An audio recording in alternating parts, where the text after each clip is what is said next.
Hi there, this is Mark Perot, Director of Security Operations for CompuGen. I just wanted to talk a little bit about the Log4j vulnerability that was discovered late last week and what you can do to potentially protect your organization.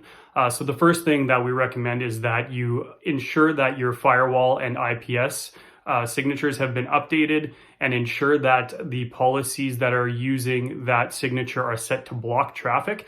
This will give you the time to go ahead and patch the different applications and potentially web servers that are using the Log4j library.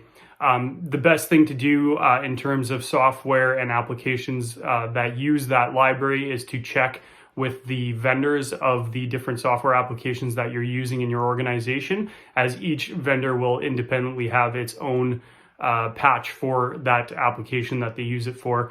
Apache has released the update for Log4j for their platform, and you can get that from the Apache website.